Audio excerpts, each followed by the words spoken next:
ETF index mutual funds నేర్చుకుని stock మార్కెట్లో రాణించాలనుకుంటున్నారా? వెంటనే ఈ నెంబర్కి కాల్ చేయండి.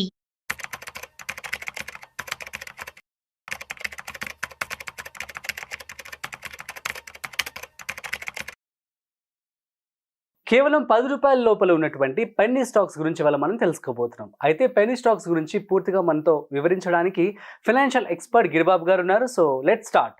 సో హాయ్ సార్, నమస్తే. నమస్తే అండి. ఎలా ఉన్నారు? ఫైన్ అండి. సార్, పెన్నీ స్టాక్స్ గురించి చెప్పండి. అది కూడా 10 రూపాయల లోపల ఉన్నటువంటి పెన్నీ స్టాక్స్లో పెట్టుబడి పెట్టడం మంచిదా కాదా? ఇప్పుడు మీరు ఈ వీడియోకి పెట్టిన థంబ్నెయిల్ చూసి 10 రూపాయల స్టాక్స్ అనగానే నేను ఏదో రికమెండ్ చేస్తానని, ఇంకా ఈ 10 రూపాయల పెన్నీ స్టాక్స్ చెప్పగానే కొనుక్కోగానే అది 100 రూపాయలు అయిపోతాయి, కరోడ్పతి అయిపోవచ్చు అని చెప్పేసి ఎవరైనా చూస్తే వాళ్ళకి ఒక నిరాశ ఎదురవుతుంది. ఎందుకంటే అలాంటి పెన్నీ స్టాక్స్ రికమెండ్ చెయ్యను, చేయలేను, అలాంటివి ఉండవు కూడా. ఫస్ట్ ఆఫ్ ఆల్ ఒకటి చెప్పండి, ఏదైనా ఒక ల్యాండ్ తీసుకోండి, వాల్యూ పెరిగింది, ఒక ధర సమ్ XYZ ప్రైస్ ఉంది, అది ఫ్యూచర్ లో చాలా పెరిగింది అంటే అక్కడ వాల్యూ ఉన్నట్టే కదా. Exactly same applies to stocks also. ఒక స్టాక్ ఉంది, ఒక ప్రైస్ ఉంది, దాని బిజినెస్ బాగుంది, రెవెన్యూ బాగుంది, నెంబర్స్ బాగున్నాయి, గ్రోత్ ప్రాస్పెక్ట్స్ బాగున్నాయి, ఆటోమేటిక్గా షేర్ ప్రైస్ పెరుగుద్ది కదా. మరి ఒక స్టాక్ ప్రైస్ పెరగట్లేదంటే ప్రాబ్లం ఏంటి?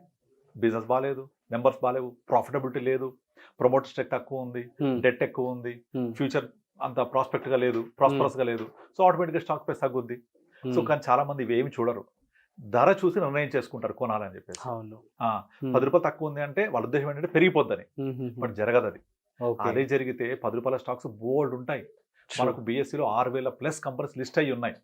6,000 కంపెనీస్ లో మీరు బాటమ్ ఒక 2,000 కంపెనీస్ చూడండి, అన్ని పెన్నీ స్టాక్స్, పేరు వినని స్టాక్సే ఉంటాయి. ఆ 10 రూపాయలు ఉంది అనగానే ఆటోమేటిక్ గా కొనేసుకుంటే పెరిగిపోతే అనే ఫీలింగ్ లో ఉంటారు. కానీ వాటి హిస్టరీ 10 ఏళ్ల హిస్టరీ చూడండి, అక్కడే ఉంటాయి, పెరగవవి. అందుకు కోవిడ్ టైంలో ఒక కంపెనీ ఉండింది, దాని పేరు సమ్ ఆక్సిజన్ సమయంలో పేరుంది, ఆక్సిజన్ పేరుతోటి. అదేదో లైమ్ లైట్ ఒక వచ్చింది న్యూస్. అప్పుడు మనకు సెకండ్ ఫేజ్ కోవిడ్ లో ఆక్సిజన్ దొరకక ఇబ్బంది పడ్డారు చాలా మంది. ఇంకా ఆక్సిజన్ పేరు ఉండేసరికి ఇదేదో ఆక్సిజన్ సప్లై కంపెనీ ఏమో, బిజినెస్ బాగుండి షేర్ ప్రైస్ పెరుగుదని విపరీతం కొనేశారు. కానీ తీరా చూస్తే ఆక్సిజన్ ఇన్వెస్ట్మెంట్ రిలేటెడ్ కంపెనీ అది. ఆక్సిజన్ కి దానికి సంబంధం లేదు, అలా పేరు పెట్టుకున్నారు వాళ్ళు అంతే. ఒకప్పుడు ఉండేనేమో, ఇప్పుడు మాత్రం అది ఆ బిజినెస్ లేదు వాళ్ళకు, ఇన్వెస్ట్మెంట్ సంబంధించి. అది కనీసం కూడా చూడరు. అది బిజినెస్ ఏం చేస్తుంది, పేరేముంది చూడని కూడా చూడరు. చూడకుండా ఆక్సిజన్ పేరు చూసి కొనేశారు, తర్వాత చేతులు కలిపింది. అట్లా తర్వాత US లో ఏదో కంపెనీ వాట్సాప్ కి కాంపిటీటర్ ఏదో వచ్చిందని చెప్పేసి సంథింగ్ ఏదో న్యూస్ వచ్చింది, దాని రిలేటెడ్ ఏదో సిమిలర్ పేరు ఏదో ఉంది మన కంపెనీస్ లో, కొనేసారు విపరీతంగా.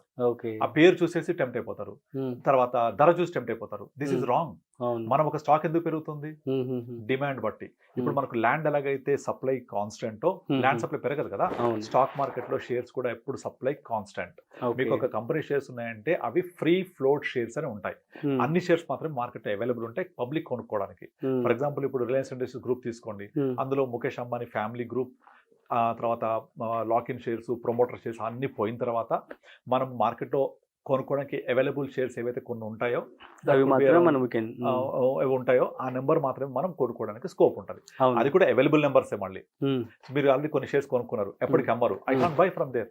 కనుక ఫ్రీ ఫ్లోట్ అవైలబుల్ షేర్సే అవైలబుల్ ఉంటాయి తప్ప నెంబర్ పెరగదు ఎట్టి పరిస్థితుల్లో. కనుక మనకు సప్లై కాన్స్టెంటా, డిమాండ్ ఎక్కువ ఉంటే ప్రైస్ ఏమైంది, పెరుగుతూ ఉంటుంది. ఇప్పుడు మార్కెట్ లో టమాటాలు విపరీతంగా వచ్చేసాయి, అప్పుడు ధర ఏమవుతుంది, పడిపోద్ది కదా, ₹1 వచ్చేస్తుంది. టమాటా దొరకట్లేదు, కిలో ఎంత అప్పుడు 100 రూపాయలు అయిపోతుంది. సేమ్ ఉల్లిపాయలు అంతే. ఇక్కడ supply is determining the price కదా. ఆ సప్లై ఎక్కువ ఉంటే పెరగడం, సప్లై తక్కువ ఉంటే తగ్గడం, అంతే. డిమాండ్ కాదు, సప్లై. వేరే స్టాక్ మార్కెట్ లో supply is constant, demand determine చేస్తారు అక్కడ. డిమాండ్ అంటే ఇప్పుడు Reliance industries shares for example చెప్తున్నాను, కొన్ని షేర్స్ ఉంటాయి, సప్లై ఇస్ కాన్స్టెంట్. ఎక్కువ మంది నాకు కావాలని డిమాండ్ తోటి కొనుక్కుంటూ ఉంటే ఆటోమేటిక్ గా ప్రైస్ పెరుగుద్ది. ఇప్పుడు పెన్నీ స్టాక్స్ వచ్చేస్తే పెన్నీ స్టాక్స్ సప్లై కూడా కాన్స్టెంటే, దాని ప్రైస్ ఎప్పుడు పెరుగుద్ది, డిమాండ్ ఎక్కువ ఉంటే. ఎప్పుడు డిమాండ్ వస్తుంది, ఆ కంపెనీ పర్ఫార్మెన్స్ బాగుంటే. అదుందా తెలియదు అసలు, అవి చూడరు అసలు. కనీసం ధర ఉంటే 10 రూపాయల నుండి కొనేసుకోవాలి. ఇలాంటి అడుగుతుంటారు నన్ను కూడా, చిన్న చెప్పండి అంటే ఎక్కువ వస్తాయిగా, ఎక్కువ వస్తే డబ్బులు ఎక్కువ వస్తాయని. డబ్బులు పోతాయి అక్కడ, అర్థమైందా? ఫర్ ఎగ్జాంపుల్ ఇప్పుడు బజాజ్ ఫిన్సర్వ్, బజాజ్ ఫినాన్స్, తర్వాత ఎయిర్టెల్, ఇలాంటి పెద్ద పెద్ద కంపెనీస్ ఒకనొక టైంలో ₹20, ₹30 ప్రైస్ ఉన్నాయి. ఇవన్నీ 2008 కి ముందు బజాజ్ ఫినాన్స్, బజాజ్ ఫిన్సర్వ్ కంపెనీలు లెస్ దాన్ ₹30-40. Airtel around ₹30-40. అవన్నీ మల్టీ బ్యాగర్స్ ఇప్పుడు. సో ధర పెరగగానే కొనరు, ఎందుకంటే పెరిగిపోయిన ధర అని చెప్పేసి. కనుక నేను అందరికి చెప్పేది ఏంటంటే తక్కువలో ఉన్నప్పుడే తీసుకోవడం బెటర్. అంటే తక్కువ ఉన్నప్పుడు ప్రైస్ గురించి కాదు, మళ్ళీ ఆఫ్ కోర్స్ వాల్యూ పెరగడానికి స్కోప్ ఉందా, దాని బిజినెస్ ఎలా ఉంది, దాని ప్రాస్పెక్ట్స్ ఎలా ఉన్నాయి, ప్రమోటర్ స్టేక్ ఎంత ఉంది, నెంబర్స్ ఎలా వాళ్ళు డిరైవ్ చేస్తున్నారు, నెంబర్స్ ఎలా వస్తున్నాయి, ఫ్యూచర్ గైడెన్స్ ఎలా ఉంది, ఆ బిజినెస్ కి ఒక ఫ్యూచర్ ఏముంది, ఇవన్నీ మనం ఆలోచించుకొని మనము ఒక స్టాక్ కొనుక్కోవాలి తప్ప ప్రైస్ ఒకటే డిటర్మిన్ చేయొద్దు. మీరు అలా కనుక అయితే 10 రూపాయల కింద ఉన్న స్టాక్స్ కొనుక్కుంటే ఈ పెరిగిపోతే నేను మల్టీ బ్యాగర్ అయిపోతే, నేను కొడిషనల్ అయిపోతే అంటే అంతకు మించిన తప్పు లేదు. తప్పులో కాలేసినట్టే. పప్పులో కాలేసినట్టు లేదు, తప్పులో కాలేసినట్టు. తప్పులో బాబా తప్పులు అనేది అందరు చెప్పేది. నెక్స్ట్ లెవెల్ చెప్పండి. తప్పులో కాలేసినట్టే. ఆ తప్పులు చేయొద్దు. ఓకే, మనం ఏం చేయాలి, మనకి ఏం కావాలి, మన టార్గెట్ ఏంటి, ఈ కంపెనీ యొక్క క్రెడిబిలిటీ ఏంటి, దాని నెంబర్స్ ఏంటి, ప్రమోటర్ స్టేక్ ఏంటి, అలా కొనుక్కోవాలి. యాక్చువల్ చాలా మంది సుజలాన్ స్టాక్ గురించి మాట్లాడుతూ ఉంటారు. ఇప్పుడు 80 రూపాయలు 60 రూపాయలు సంథింగ్ ఉంది అక్కడ. సో అది 8 రూపాయలు 5 రూపాయల్లో చాలా రోజులు ఉంది, కొన్ని సంవత్సరాల పాటు. కానీ చాలా మంది తెలియదు ఏంటంటే Suzlon was 2000 rupees once upon a time. Public issue 2004 వచ్చినప్పుడు నేను కొన్నాను. పబ్లిక్ ఇష్యూలో అది 2000 మళ్ళీ తగ్గిపోయి ఇక్కడికి వచ్చింది. అది 200 రూపీస్ పబ్లిక్ ఇష్యూకి వచ్చినప్పుడు డే 1 అది 3 times అప్పర్ సర్క్యూట్ కొట్టింది. పబ్లిక్ ఇష్యూకి వచ్చిన లిస్టింగ్ రోజు నేను చెప్తాను 2004-05 లో I was trading on that day. నేను కార్వీలో ట్రేడ్ చేసేవాడిన రోజు అది ఫస్ట్ టైం నేను చూసిన ఒక షేర్.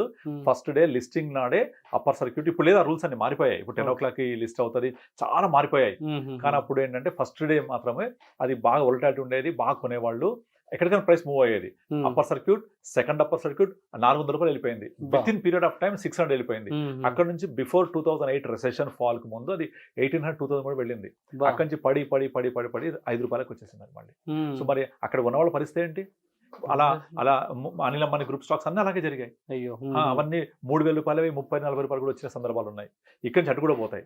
కనుక మనము ఈ స్పెక్యులేషన్ జోలికి వెళ్ళొద్దు. మనం వాల్యూస్ ని దృష్టి పెట్టుకోవాలి, కంపెనీ ప్రాస్పెరిటీ దృష్టి పెట్టుకోవాలి, నెంబర్స్, బిజినెస్ ఎలా వెళ్తోంది, ఇవన్నీ స్టడీ చేయగలగాలి. చేయలేరా? సింపుల్, మ్యూచువల్ ఫండ్స్ రండి. అక్కడ అన్ని జరుగుతాయి. మీకు కావాల్సిన 15% వస్తుంది. Multi bagger, power of compounding is the biggest thing. So నాకు అన్ని ఓవర్ నైట్ కావాలంటే జరగవు. ఆ ఓవర్ నైట్ అయ్యే లోపల సినిమా అయిపోద్ది. ఇప్పుడు యంగ్స్టర్స్ ఉన్నారు కదా, యంగ్స్టర్స్ జెన్జీ ఉన్నారు కదా, వీళ్ళందరికీ ఏంటంటే ఇమీడియట్లీ క్విక్ మనీ కావాలి. They don't want to wait. Cryptocurrency వెళ్తారు, తర్వాత ట్రేడింగ్ చేస్తూ ఉంటారు. F&O నాకు నిన్న ఒక క్లయింట్ కాల్ చేశాడు. తను అసలు స్టాక్ మార్కెట్ జోలికి వెళ్ళలేదు, అందరు కొంటున్నారు అని చెప్పేసి నా దగ్గరకు వచ్చాడు. అయితే ఇట్లా మ్యూచువల్ ఫండ్స్ అన్ని చెప్పాను నేను.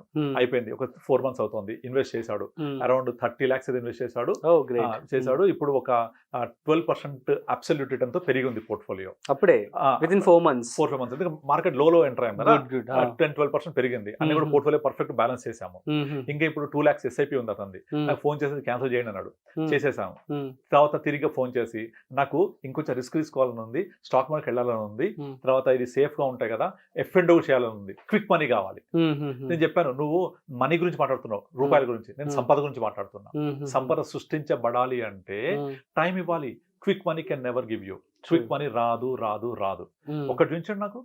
ఇప్పుడు స్టాక్ మార్కెట్ లో నేను ట్రేడ్ చేసి మా అమ్మాయి పెళ్లి చేశా, స్టాక్ మార్కెట్ లో ట్రేడ్ చేసి నేను ఇల్లు కట్టాను, స్టాక్ మార్కెట్ లో ట్రేడ్ చేసి నేను మా అబ్బాయిని విదేశాలు పంపించా. ఒక్క చూపించండి ఎగ్జాంపుల్ నాకు. ఉండదు. బట్ మ్యూచువల్ ఫండ్ పెట్టి చిట్టీలు వేసి ల్యాండ్ అమ్మి చిట్టి వేస్తే 4 years తర్వాత డబ్బులు వస్తాయి. కానీ నాకు సడన్ గా అవసరం అయితే మధ్యలో పాడుకోవచ్చు, ఆప్షన్ ఉంటుంది, అది తీసుకుంటారు. అదొక ఫైనాన్షియల్ రిక్వైర్మెంట్ కి ఎంతో మంది చిట్టీలు వేసే వాళ్ళ లైఫ్ ని కంటిన్యూ చేస్తారు. ల్యాండ్ కొని పిల్లల కోసం వాళ్ళు దాన్ని యూజ్ చేసుకుంటారు. మ్యూచువల్ ఫండ్ లో పెట్టి ఒక 4-5 years 10 years తర్వాత వాళ్ళ గోల్ కోసం రీచ్ అవుతారు. బట్ స్టాక్ మార్కెట్ లో ట్రేడింగ్ చక్కర్ లో పడి, ఎమోషన్స్ లో పడి ఇవన్నీ మర్చిపోతుంటారు, బేసిక్స్ మర్చిపోతూ ఉంటారు. ఏదో కావాలి, ఫాస్ట్గా వచ్చేయాలి. రాదు. నువ్వు డబ్బులు ఫాస్ట్గా రావాలంటే 60 తర్వాత వచ్చే అంబులెన్స్ 30లోనే వచ్చేస్తుంది. 60లో వచ్చే బీపీ డయాబెటిక్ 30లోనే వచ్చేస్తుంది. కనుక ఏది కావాలి మీకు? బీపీ డయాబెటిక్ అంబులెన్స్ కావాలా, డబ్బులు రావాలా? ఈవెన్ వారన్ బఫెట్ కూడా తన 90 years తర్వాత తన సంపద జనరేట్ అయింది. 85 తర్వాతనే. వారన్ బఫెట్ ఇప్పుడు 90-95 సంవత్సరాలు ఉంటాడు. ఆయన సంపద ఎంతో సృష్టించబడింది. అదంతా వచ్చింది లాస్ట్ 10 years లోనే, 10-15 years లోనే. అంటే బై ద టైమ్ హీఈస్ 80+ కదా. కనుక నేను 30s-40s చేయాలి అంటే పాసిబుల్ అవ్వదు. దానికి కావాలంటే స్టార్ట్ ఎర్లీ. నాకు ప్రయాణం దూరం ఉంది, చాలా లాంగ్ డిస్టెన్స్ ఉంది అని నువ్వు ఫాస్ట్ గా పరిగెడితే బొక్కబొల్ల పడతావు. ప్రతి వేగానికి ఒక నిర్దిష్టమైన పరిధి ఉంటది. నువ్వు ఒక వెహికల్లో వెళ్తున్నావు అంటే 50-60 kilometers, లేదు 150 పోతా అంటే డెఫినెట్లీ యాక్సిడెంట్స్ అయితే 150 పోయి రోడ్లు కావు కదా మనకి. కనుక నువ్వు దూరం ఉంది అంటే తొందరగా స్టార్ట్ అవ్వు. తొందరగా స్టార్ట్ అవుతే ఆ డిస్టెన్స్ ని కవర్ చేయొచ్చు. దాని టైంని పట్టించుకోకుండా ఫాస్ట్గా పోయి కవర్ చేస్తా అంటే యాక్సిడెంట్ అవుతాయి. ట్రూ. కనుక మనం ఏం చేయాలి? సో ఇలాంటి 10 రూపాయలు 20 రూపాయలు ఈ స్టాక్స్ కాదు మనకు కావాల్సింది. మనకి ఏం కావాలి? సంపద ఎక్కడ సృష్టించబడుతుంది, వాల్యూ ఎక్కడ ఉంది, ఎక్కడ వాల్యూ డెరైవ్ అవుతుంది. ఫర్ ఎగ్జాంపుల్ ఇప్పుడు ల్యాండ్ కొనాలనుకోండి, మీరు ఏం చేస్తారు? ఎక్కడ గ్రోత్ ప్రాస్పెక్ట్స్ ఉన్నాయి, ఎక్కడ ఫ్యూచర్ ప్రాజెక్ట్స్ రాబోతున్నాయి, ఎక్కడ మల్టీ ఫ్యాక్టర్స్ రాబోతున్నాయి, లైక్ ఇక్కడ RRR వస్తుందనో లేకపోతే ఇంకో ప్రాజెక్ట్ వస్తుందనో లేకపోతే ఇంకోటనో చూసి గ్రోత్ అయ్యే స్కోప్ లో కొనుక్కుంటాం. బట్ స్టాక్స్ అలా చూడాలి, మ్యూచువల్ ఫండ్స్ అలా చూడరు. పాస్ట్ పర్ఫార్మెన్స్ కావాలి, ధర తక్కువ ఉండే కావాలి. అక్కడేమో అలా చూస్తాం, ఇక్కడ ఇది చూస్తాం. నన్ను మ్యూచువల్ ఫండ్స్ అడుగుతుంటారు, 10 రూపాయలనే చెప్పండి, తక్కువ రేట్ చెప్పండి, స్టాక్స్ చెప్పండి తక్కువ రేట్ అనేది. రేట్ కాలం మనం నిర్ణయించేది, దాని value, underlying asset value.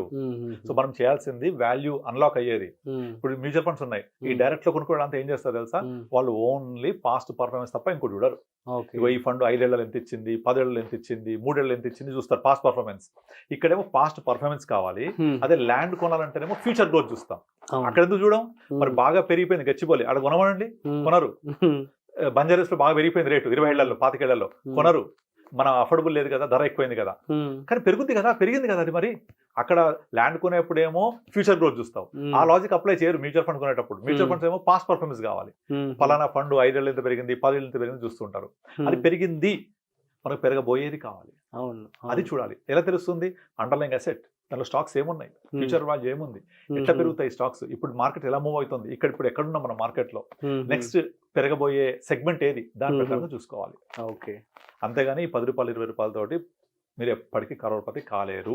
Okay, అర్థమైందా? Yeah, super sir, thank you so much. So guys, clarity వచ్చింది కదా. సో పెన్నీ స్టాక్స్ 10 రూపాయల లోపు ఉన్నటువంటి వాటిలో ఏది బెస్ట్ అని చెప్పి అడిగితే చాలా చక్కటి సమాధానం ఇవ్వడం జరిగింది. సో డబ్బు కాదు, సో అది ఫ్యూచర్లో దానికి గ్రోత్ ఎలా ఉంటుంది ఏంటి, అది స్టడీ చేసి మాత్రం మీరు పెట్టుబడి పెట్టుకోండి అని చెప్పడం జరుగుతుంది. That's it. సో మరొక ఇంట్రెస్టింగ్ కాంటెంట్తో మళ్ళీ కలుద్దాం. అంతవరకు చూస్తూనే ఉండండి సుమన్ టీవీ.